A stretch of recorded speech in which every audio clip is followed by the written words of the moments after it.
அனைவருக்கும் வணக்கம். நாம் இந்த வீடியோவில் எதை பற்றி டிஸ்கஸ் பண்ண போகிறோம் அப்படின்னா, ஆன்மீகத்தில் மிகவும் முக்கியமான, மிகவும் அடிப்படையான, எல்லோருக்கும் மிகவும் குழப்பத்தை தரக்கூடிய, இன்னும் தந்து கொண்டு இருக்கக்கூடிய ஒரு 3 முக்கியமான டாபிக் பற்றி தான் இன்றைக்கி நம்ம டிஸ்கஸ் பண்ண போகிறோம். அது என்னென்ன அப்படின்னா, ஃபஸ்ட்டு கர்மா, 2வது மறுபிறவி, 3வது ஆன்மா. ஏன் அப்படின்னா, இந்த 3 முக்கியமான விஷயத்தை புரிஞ்சிக்காமல் ஆன்மீகத்தில் ட்ராவல் பண்ணிகிட்டு இருக்கிற மக்கள், இல்லை ஆன்மீகத்தில் ட்ராவல் பண்ணிகிட்டு இருக்க இளைஞர்களாக இருக்கட்டும், அடுத்த படிநிலைக்கு போகிறது ரொம்ப ரொம்ப ரொம்ப சிரமமாக இருக்கும். ஏன்னா இந்த 3 விஷயந்தான் ஆன்மீகத்தில் மிக மிக மிக அடிப்படையான விஷயம். அதனால தான் இதை நம்ம முதல்ல டிஸ்கஸ் பண்ணுறோம். இன்னொன்று என்ன அப்படின்னா, இந்த 3 விஷயத்தையும் மக்கள் புரிஞ்சிக்கிறதுக்கு ஏதோ ஒரு பிரம்மாண்டமான ஒரு விஷயமாக பல காலமாக நினச்சிக்கிட்டு இருக்கிறாங்க. அதாவது சித்தர்கள், ஞானிகளுக்கு மட்டுமே இதெல்லாம் புரிந்து கொள்ளக்கூடிய ஆற்றல் இருக்குது, அவங்களால மட்டும்தான் அதெல்லாம் புரிஞ்சிக்க முடியும் அப்படின்னு சொல்லிட்டு ஒரு அனுமானத்தில் இருக்கிறாங்க. அதெல்லாம் இல்லை அப்படின்னு சொல்லிட்டு அதெல்லாம் தகர்த்து எறிஞ்சிட்டு நார்மல் எல்லா மக்களாலையும் இது எளிமையாக புரிந்து கொள்ள முடியும் அப்படின்ற ஒரு கருத்தை உங்ககிட்ட முன் வச்சுட்டு அதை உங்ககிட்ட எளிமையாக எப்படி உங்களுக்கு விளக்கலாம், அதை நடைமுறைப்படுத்தலாம் அப்படின்றத பற்றி இந்த வீடியோவில் நம்ம டீட்டெயிலாக டிஸ்கஸ் பண்ண போகிறோம். இன்னும் மக்களுக்கு சில பேர் என்ன நினச்சிட்டு இருக்காங்கன்னா, இந்த ஆன்மா, கர்மா, மறுபிறவி இதெல்லாம் சில பேர் இல்லைன்னே சொல்கிறாங்க. இதெல்லாம் எப்படி, இதெல்லாம் என்ன அப்படின்றத பற்றின ஒரு அடிப்படையான எல்லா விஷயத்தையும் பற்றி இந்த வீடியோவில் நம்ம டிஸ்கஸ் பண்ண போகிறோம். முதல்ல இது 3 விஷயத்தை பற்றி பார்க்குறதுக்கு முன்னாடி நீங்கள் ஒரு 2 கேள்விக்கு பதில் தெரிஞ்சுக்கணும்.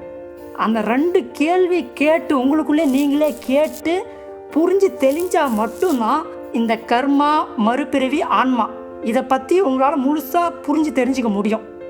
அந்த கேள்வியை அடிப்படையாக வைத்து தான் இந்த 3 விஷயத்தையும் இந்த வீடியோவில் நான் விளக்கியிருப்பேன். அந்த ஒரு கோணம் மட்டும்தான் உங்களுக்கு ஒரு சரியான தெளிவான ஒரு விளக்கத்தை கொடுக்கும். மற்ற எந்த கோணத்தில் நீங்கள் இந்த 3 விஷயத்தை அணுகுனீங்க அப்படின்னாலும் நீங்கள் கண்டிப்பாக ஒரு குழப்ப நிலைக்கு தான் போய் சேருவீங்க. முதல்ல அந்த 2 கேள்விக்கு நம்ம கிளாரிஃபை ஆகிட்டு வந்துடலாம்.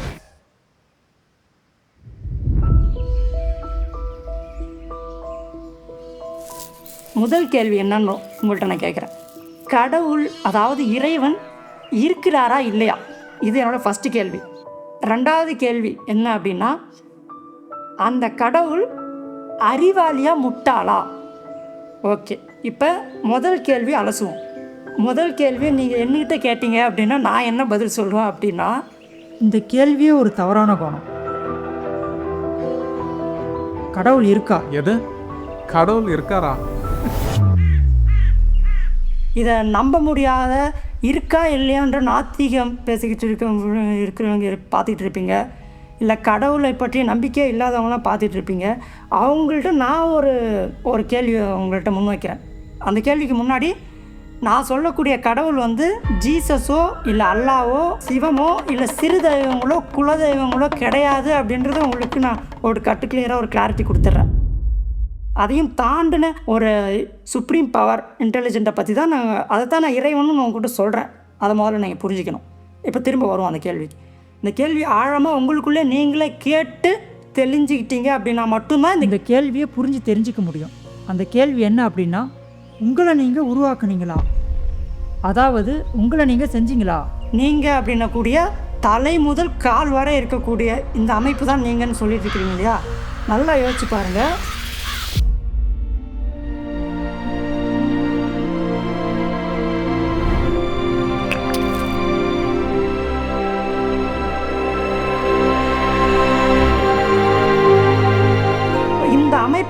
உருவாக்குனீங்களா? இந்த அமைப்புக்கு நீங்கள் ஏதாவது உட்காந்து டிசைன் போட்டிங்களா? கை இப்படி இருக்கணும், கால் இப்படி இருக்கணும், உடலுக்குள்ளே இருக்கக்கூடிய உறுப்புக்கள்லாம் இப்படி செயல்படணும் அப்படின்னு நீங்கள் உட்காந்து ஏதாவது டிசைன் போட்டிங்களா? இல்லை நீங்கள் உருவாக்குனீங்களா? இல்லை மூலப்பொருள் என்னென்னு உங்களுக்கு தெரியுமா அப்படின்ற கேள்வி உங்களுக்குள்ளே நீங்கள் உண்மையாக முதல்ல கேட்டு தெளிவுபட்டுருக்குங்க. இதை நீங்கள் கேட்டு ஆராய்ச்சி பண்ணி பார்த்தீங்கன்னா என்ன முடிவுக்கு நீங்கள் வருவீங்க அப்படின்னா, உங்களை நீங்கள் செய்யலை. உங்களை மட்டும் இல்லை, இந்த உலகத்தில் பல கோடி ஜீவராசிகள் வாழ்ந்துக்கிட்டு இருக்கு. அந்த பல கோடி ஜீவராசிகளுமே அந்த ஜீவராசிகளும் அதுங்களே படைச்சி உருவாக்கிக்கிட்டு வாழ்ந்துக்கிட்டு இருக்கா அப்படின்னு கேட்டிங்கன்னா இல்லை. நீங்களும் உங்கள் ஆழ் மனசு சிந்தனைக்கு உட்பட்டு சிந்திச்சு பார்த்தீங்கன்னா உங்கள் என்ன முடிவுக்கு வருவீங்க அப்படின்னா, இல்லை அப்படின்ற முடிவுக்கு தான் வருவீங்க. அப்போ இதுலேருந்து நம்மளுக்கு என்ன தெரிய வருது அப்படின்னா, நம்மளை ஏதோ ஒரு சக்தி உருவாக்கி இயக்கிக்கிட்டு இருக்கு அப்படின்னா என்ன அர்த்தம்னா, இந்த உடம்புக்கு உள்ளே போய் நீங்கள் பாருங்கள், பல ஆர்கன்ஸ் இருக்குது. இத்தனை ஆர்கன்ஸும் கூட உங்களுக்கு தெரியாது, என்னென்ன ஆர்கன்ஸ் இருக்குன்னு கூட நீங்கள் பார்த்தது கூட கிடையாது. ஆனால் அந்த ஆர்கன்ஸ் எல்லாம் சேர்ந்தது தான் நீங்கள் அப்படின்றது நீங்கள் நம்பிக்கிட்டு இருக்கிறீங்க. அதாவது உதாரணத்துக்கு இதயம் இருக்குது, கிட்னி இருக்குது, லிவர் இருக்குது, இதெல்லாம் நீங்கள் பார்த்தது கூட கிடையாது. இப்போ லேட்டஸ்ட்டு சயின்ஸ் எல்லாம் இப்போ சில நூற்றாண்டு காலமாக வளர்ந்து வந்ததில் டாக்டர்னு ஒருத்தவங்க வந்து அதையெல்லாம் உள்ளே இருக்கிறதெல்லாம் அறுத்து பார்த்து அப்புறம் தெரிஞ்சுக்கிட்டு அப்புறம் நம்மக்கிட்ட எக்ஸ்ப்ளோர் பண்ணிகிட்டு இருக்கிறாங்க.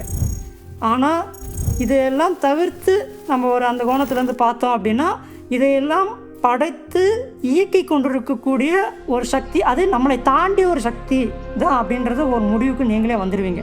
இதெல்லாம் வச்சு நம்ம என்ன முடிவுக்கு வரணும் அப்படின்னா, கடவுள் அதாவது இறைவன் அப்படின்றவர் இருக்கிறார் அப்படின்ற ஒரு முடிவுக்கு நீங்கள் வரணும்.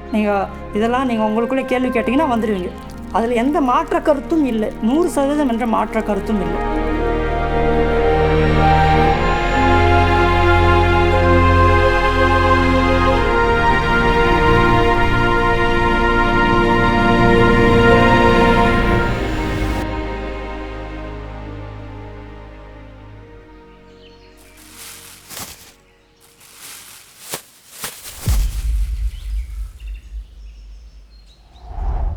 இப்போது 2வது கேள்விக்கு வருவோம். அந்த கடவுள் அறிவாளியா முட்டாளா? இந்த கேள்வியை என்கிட்ட நீங்கள் திரும்ப ரிட்டன் கேட்டிங்கன்னா, நான் ஃபஸ்ட்டு கேள்விக்கு என்ன பதில் சொன்னோம் அதே தான் சொல்லுவேன். இந்த கேள்வியே தப்புன்னு தான் சொல்லுவேன். ஏன் அப்படின்னா, இவ்வளோ பெரிய அண்ட பிரம்மாண்டத்தையும் படைத்து இயக்கி கொண்டிருக்கக்கூடிய ஒரு இறைவன் அப்படின்ற ஒரு முட்டாளாக இருக்கிறதுக்கான அந்த வாய்ப்பே இல்லை, அந்த கூற்றே தவறு. ஆனால் இதை உங்களுக்கு எப்படி நான் எக்ஸ்பிளைன் பண்ணுறேன் அப்படின்னா, இந்த உலகத்தில் பல உயிரினங்களை படைத்து அது வாழ்கிறதுக்கு தேவையான உணவு சங்கிலியை அமைத்து அது சப்ஸ்டெயின் பண்ணுறதுக்கான அந்த உணவு சங்கிலியை அமைத்து அதை கரெக்டாக ப்ராப்பராக எந்த நேரத்தில் அதுக்கு எது கொடுக்கணுன்றதை கரெக்டாக உணவாக இருக்கட்டும், தண்ணீராக இருக்கட்டும், பஞ்சபூதங்களையும் கொடுத்து இயக்கி கொண்டிருக்கக்கூடிய ஒரு சக்தி. இந்த சக்தி முட்டாளாக இருப்பதற்கான வாய்ப்பு கிடையாது அப்படின்றது என்னுடைய கருத்து.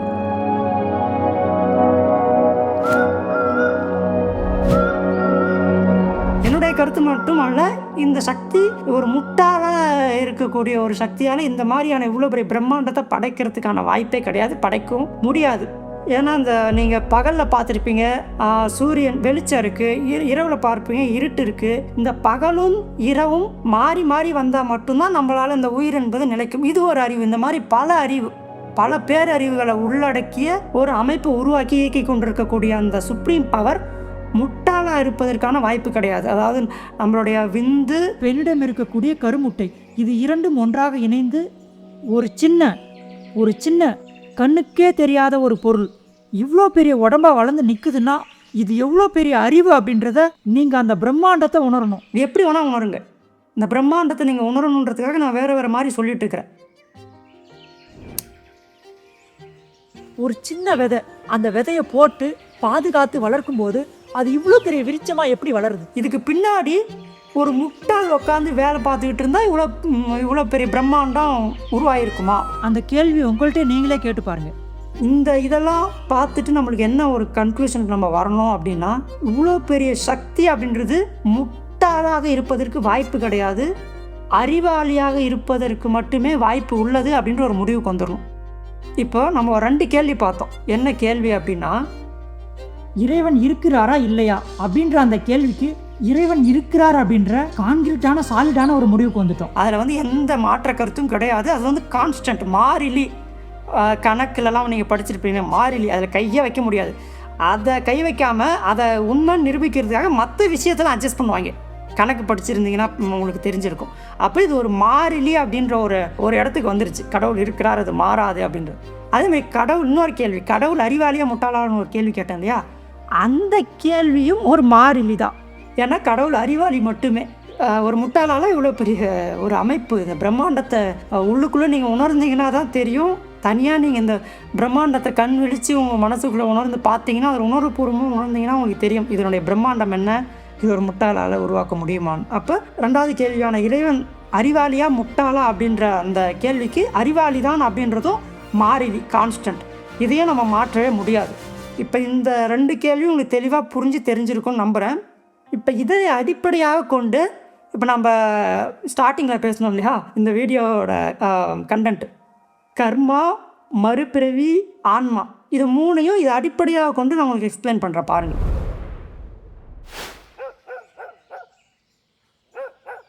முதல்ல கர்மா அப்படின்றத உங்களுக்கு எக்ஸ்பிளைன் பண்ண முயற்சி பண்ணுறேன். கர்மான்றது என்ன அப்படின்னா, நீங்கள் எந்த ஒரு செயல் செஞ்சீங்கனாலும் அதுக்கு ஈக்குவலண்ட்டான மறு செயல், ரிப்பீட் செயல் இருக்குது அப்படின்றது தான் கர்மா.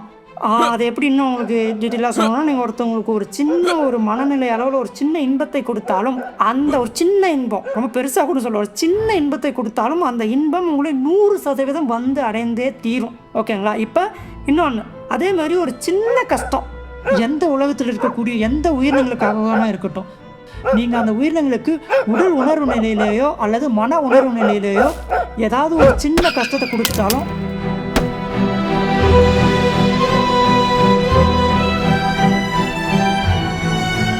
அது உங்களை 100% வந்து அடைந்தே தீரும். அதில் எந்தவித மாற்ற கருத்தும் இல்லை. சரி, எப்படிப்பா சொல்கிற, இது எதன் அடிப்படையில்ப்பா சொல்கிறேன்னு நீங்கள் கேட்கலாம்.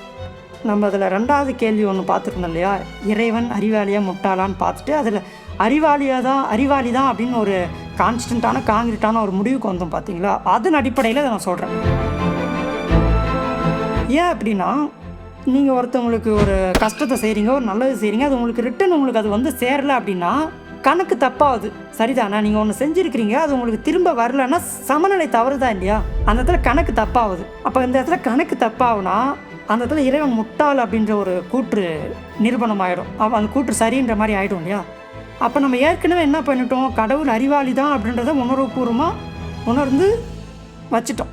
அப்போ அந்த அறிவாளி தான் அப்படின்றத அந்த அடிப்படையில் நம்ம அதை பார்த்தோம் அப்படின்னா, நீங்கள் எதை செஞ்சீங்கனாலும் அது 100% இன்னி பேசுகிறாமல் நூல் பேசுகிறாமல் உங்களுக்கு அப்படியே வந்து உங்களை வந்து சேர்ந்தே தீரும். இதுதான் கர்மா. நீங்கள் என்ன செயல் செய்கிறீங்களோ அதுக்கு ஒரு ஆப்போசிட் ரியாக்ஷன். அது உங்களுக்கு ஆப்போசிட் ரியாக்ஷன் மட்டும் இல்லை, அது உங்களை வந்து அடைந்து தீரும் அப்படின்றது. இதில் ஆனால் என்ன சிக்கல் அப்படின்னா, இதை நான் சொல்லிட்டேன், என்ன குழப்பம் அப்படின்னா, கடவுள் அறிவாளி தான் அப்படின்றது கான்ஸ்டன்ட்டு நிரூபணமாகி போச்சு. ஆனால் இங்கே ப்ராக்டிக்கலாக அது வந்து தப்பாக இருக்குது. எப்படின்னா, இப்போ நான் பிறக்கிறேன், என் பக்கத்து வீட்டில் ஒரு சக மாணவனும் என்னை போன்ற ஒரு பையன் பிறக்கிறான். அந்த பையன் வந்து சின்ன வயசுலேருந்தே ரொம்ப சந்தோஷமாக ஒரு பணக்கார வீட்டில் பிறந்து எல்லா சுகபோக அனுபவங்களெல்லாம் அனுபவிச்சுக்கிட்டு ஒரு அழகான உடல் அமைப்பு அவனுக்கு படைக்கப்பட்டு ஒரு நல்ல ஒரு சுகபோகமான வாழ்க்கையை வாழ்ந்துக்கிட்டு இருக்கான். நானே பார்த்துருக்குறேன், நீங்களும் பார்த்துருப்பீங்க.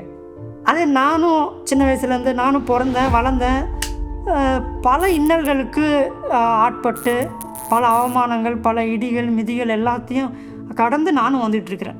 அப்போ இதை பார்க்கும்போது பாரபட்சம். இப்போ இதை பார்க்கும்போது என்ன ஆகுதுன்னா, நம்ம பண்ணது நமக்கு ஒன்றும் ரிட்டன் வர மாதிரி தெரியலையே, நம்ம நல்லது பண்ணால் நமக்கு ஒன்றும் ரிட்டன் வர மாதிரி தெரியலையே. தப்பு பண்ணுறவங்களாம் நல்லா ஜாலியாக இருந்துகிட்டு தான் இருக்கிறாங்க, நம்ம நல்லது தான் பண்ணுறோம், நல்ல வழியில் தான் போயிட்டுருக்கோம், ஆனால் நம்ம வாழ்க்கை மாறின மாதிரி தெரியலையே அப்படின்ற மாதிரி ஒரு குழப்பம்.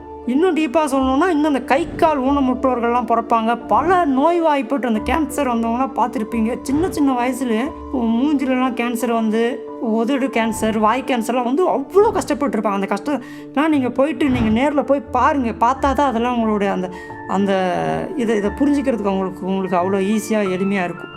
அப்போ அவங்களாம் என்ன பாவப்பட்டவங்களா? அப்போ இந்த சுகபோக வாழ்க்கையில் ஒரு அழகான உடலமைப்பை பற்றி எல்லா சுகபோகங்களையும் வாழ்ந்துகிட்டு இருக்கக்கூடிய மக்கள் புண்ணியம் பண்ணவங்களா? ஆனாலும் இது வந்து அந்த கணக்கு சமநிலை இல்லை. நீங்கள் பிறந்ததுலேருந்து வாழ்கிற வரையும் பார்த்தீங்கன்னா அவங்க அந்த மகிழ்ச்சின்ற கோட்டுக்கு அந்தாண்டே வாழ்ந்துட்டு இறந்துடுறாங்க. இவங்க பிறந்ததுலேருந்து இன்னொரு சிலர் வந்து இந்த துன்பம்ன்ற கோட்டுக்கு இந்தாண்டே வாழ்ந்துட்டு இறந்துடுறாங்க. இதை பார்க்கும்போது தான் மக்களுக்கு ஒரு குழப்பம் ஏற்படுது. கர்மா அப்படின்றது ஏற்றுக்க மறுக்கிறாங்க. பல ஆன்மீக குருமார்கள் எல்லாம் சொன்னாலும் இதை பார்க்கும்போது கர்மான்றது தப்பு, திரும்ப ஒரு குழப்ப நிலைக்கு போய்ட்டு தெளிவற்ற நிலைக்கு போய்ட்டு அதை போடும், இதை புரிஞ்சுக்கவே முடியலன்ற மாதிரி ஒரு கன்க்ளூஷன் வந்துட்டு இதை பாதியிலே விட்டுட்டு போயிடுறாங்க. இப்போ இந்த இடத்துல தான் நீங்கள் கடவுளோட அந்த அறிவுத்தனத்தையும் அந்த மாபெரும் பிரம்மாண்டத்தையும் நீங்கள் உணரணும். முன்னாடியே சொல்லிட்டேன், அவர் அறிவாளின்னு சொல்லிட்டு, அந்த அறிவாளி அவர் உண்மையாக இருந்தால் நீங்கள் செய்கிறது உங்களுக்கு ரிட்டன் 100% வந்தே தீரும் அப்படின்றது சொல்லிட்டேன். அப்போ அது கான்ஸ்டன்ட்னு சொல்லிட்டு அதை மாற்ற முடியாது. அப்போ அவர் அறிவாளி தான் அப்படின்னு நிரூபிக்கிறதுக்கு நம்ம என்ன பண்ணணும் தெரியுமா? நம்ம என்ன பண்ண வேண்டியதில்லை, என்ன இந்த உலகத்தில் நடந்துக்கிட்டு இருக்குது அப்படின்றது தெரியுமா? நமக்கு கண்ணுக்கே தெரியாத ஒரு அமைப்பு இருந்து கொண்டு இந்த கணக்கு வழக்குகளை சமநிலைப்படுத்தி கொண்டிருக்கிறது என்பதுதான் ஒரு மாபெரும் உண்மை. இந்த புரிதலுக்கு நீங்கள் வந்துடும். அந்த அமைப்புக்கு பெயர் என்ன தெரியுமா? அந்த அமைப்புக்கு பெயர் தான் மறுபிறவி.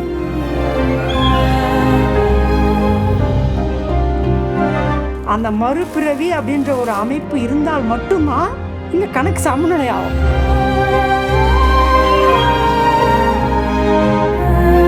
இல்லைன்னா கணக்கு சமநிலை தவறிடும். கணக்கு சமநிலை தவறிட்டா என்ன? கடவுள் முட்டாள் அப்படின்ற கூட்டம் நிரூபணம் ஆகிடும் இல்லையா?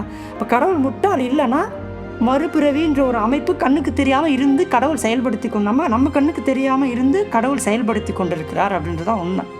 அந்த அமைப்புக்கு பெயர் தான் மறுபிறவி. உங்களுக்கு தெளிவாக புரிஞ்சிருக்கும்னு நம்புகிறேன். இப்போது இந்த அமைப்பை தொடர்ந்து நம்ம மூணாவதாக ஒரு கேள்வி பார்த்துருந்தோம் இல்லையா? என்ன கேள்வினா ஆன்மான்றது என்ன அப்படின்ற மாதிரி. அந்த ஆன்மான்றதையும் அப்படியே இதை ஒட்டியே உங்களுக்கு விளக்குறேன் பாருங்கள், ஷார்ப்பாக கவனிங்க. இப்போ இந்த பிறவி முடிஞ்சிடுச்சு, அடுத்த பிறவி இருக்குன்றதையும் ஒரு கன்க்ளூஷனுக்கு வந்தாச்சு கணக்கு சமநிலைப்படுத்துவதற்காக. இப்போ இந்த பிறவிக்கும் அடுத்த பிறவிக்கும் ஒரு கனெக்டிவிட்டி வேணும் இல்லையா? அந்த கனெக்டிவிட்டி இருந்தால் தானே இந்த பிறவியில் இருந்த நீங்களும் அடுத்த பிறவியில் நீங்களாக இருக்க போகிற நீங்களும் ஒன்று. அந்த கனெக்டிவிட்டி இல்லை அப்படின்னா அது வேறு இது வேறு. அப்போ இந்த இடத்துலையும் கணக்கு தப்பாகும் இல்லையா? அப்போ அந்த ரெண்டு பொருளையும் கனெக்டிவிட்டியில் வச்சுருந்தா மட்டும்தான் கடவுள் அறிவாளி. கனெக்டிவிட்டியில் வச்சுருந்தா மட்டும்தான் அந்த கர்மா அப்படின்றது சரியான முறையில் பேலன்ஸ் செய்யப்படும். அப்போ அந்த கனெக்டிவிட்டியை மெயின்டைன் பண்ணக்கூடிய ஒரு அமைப்பு, அந்த அமைப்பை நாம் பார்க்கல, உணரலை. அந்த அமைப்புக்கு பேர் தான் ஆன்மா. உங்களுக்கு புரிஞ்சிருக்கும்னு நினைக்கிறேன். இந்த பிறவிக்கும் அடுத்த பிறவிக்கும் இடையில உள்ள ஒரு காமனான அமைப்பு. அந்த ஆன்மான்றது தொடர்ச்சி. இந்த பிறவி இந்த பிறவி இந்த பிறவின்னு பல பிறவிகளில் உங்களுடைய கணக்கு சரிபார்க்கப்பட்டுக்கிட்டு இருக்குது. இதுதான் கர்மா, மறுபிறவி, ஆன்மா அப்படின்றத ஒரு அடிப்படை கோணத்திலேருந்து அணுகிறது. இது ஒரு அடிப்படை கோணம் தான். இதை பற்றின இன்னும் அட்வான்ஸ்டான பல விஷயங்கள் இன்னும் நம்ம இந்த சரண்டர் ஃபவுண்டேஷன் யூடியூப் சேனல் வாயிலாக இன்னும் நம்ம ஃப்யூச்சரில் பார்க்க போகிறோம். இந்த ஒரு கன்க்ளூஷன், இந்த ஒரு அலசல் உங்களுக்கு என்ன ஒரு தெளிவு கொடுத்துருக்கோம் அப்படின்னா, கடவுள் இந்த மறுபிறவி, கர்மா, ஆன்மா இதெல்லாம் இருக்கா இல்லையா அப்படின்ற பேர் பல சந்தேகங்கள் இருந்திருக்கும் இல்லையா? அதுக்கெல்லாம் இந்த ஒரு அலசல் உங்களுக்கு ஒரு நல்ல முடிவை கொடுத்துருக்கும். இதை தாண்டி இன்னும் அட்வான்ஸான விஷயங்களை நம்ம இன்னும் பேசுவோம். இந்த கடவுள் அப்படின்றவரை மையமாக வைத்து மட்டும்தான், அந்த பேராற்றல் பேரறிவை மையமாக வைத்து மட்டும்தான் இதை நம்ம புரிஞ்சிக்க முடியும். இதை தாண்டி இந்த 3 விஷயத்தையும் நம்ம ஆதாரபூர்வமாக, அதாவது இந்த ரீஇன்கார்னேஷன், பல பேர் பல ஜென்மத்திலேருந்து வந்து இந்த ஜென்மத்தில் நான் பேசிகிட்டு இருக்கிறேன் அப்படின்லாம் பல விஷயங்கள் இருக்குது, பல புக்கு போட்டிருக்கிறாங்க, எல்லாம் பண்ணியிருக்காங்க. அதையெல்லாம் நம்ம அடிப்படையாக வச்சுக்கிட்டு நம்ம இதை புரிஞ்சிக்க முயற்சி பண்ணோம்னா கண்டிப்பாக அசால்ட்டாக நம்ம குழம்பிடுவோம். ஏன்னா அதுக்கு ஆதாரம் இல்லை. அதை யார் வேணால் நம்மளை குழப்ப முடியும். பட் இறைவனை மையமாக வைத்து, இறைவன் அறிவாளிதான் அப்படின்ற அந்த கூற்றை மையமாக வைத்து இதை புரிந்து கொண்டால் மட்டும்தான் நம்ம எந்த கால சூழ்நிலையிலும் இந்த 3 கருத்திலே நின்று ஒரு தெளிவான மனநிலை நம்மளுக்கு எப்போதுமே இருக்கும். இதை தாண்டி நீங்கள் எந்த விதத்தில் இதை புரிஞ்சிக்க முயற்சி பண்ணிங்கனாலும் உங்களால் கடைசி வரையும் புரிந்து கொள்ளவே முடியாது அப்படின்ற ஒரு கன்க்ளூஷனுக்கு நீங்கள் வந்துடணும். இந்த மாதிரி இது உங்களுக்கு எளிமையான விதத்தில் புரிஞ்சிருக்கும் அப்படின்னு நான் நம்புகிறேன். இந்த மாதிரி இதை சார்ந்து இன்னும் நம்ம பல வீடியோக்களை இந்த சரண்டர் ஃபவுண்டேஷன் யூடியூப் சேனல் மூலமாக உங்களுக்கு நாங்கள் ஃப்யூச்சரில் வருங்காலத்தில் கொடுக்க இருக்கிறோம். இதன் நோக்கம் என்னென்னா, இதெல்லாம் எளிமைப்படுத்தி உங்களுக்கு கொண்டு போய் சேர்த்து பல பேர் பலனடையணும் அப்படின்றது தான் என்னுடைய நோக்கமும் கூட. அந்த ஆனந்தத்தை பேர் அறிவாக இருக்கக்கூடிய இறைவனின் ஆசையும் கூட. இதையெல்லாம் கூறி உங்களிடமிருந்து இந்த வீடியோவில் விடைபெற்றுக் கொள்கிறேன். நன்றி, வணக்கம்.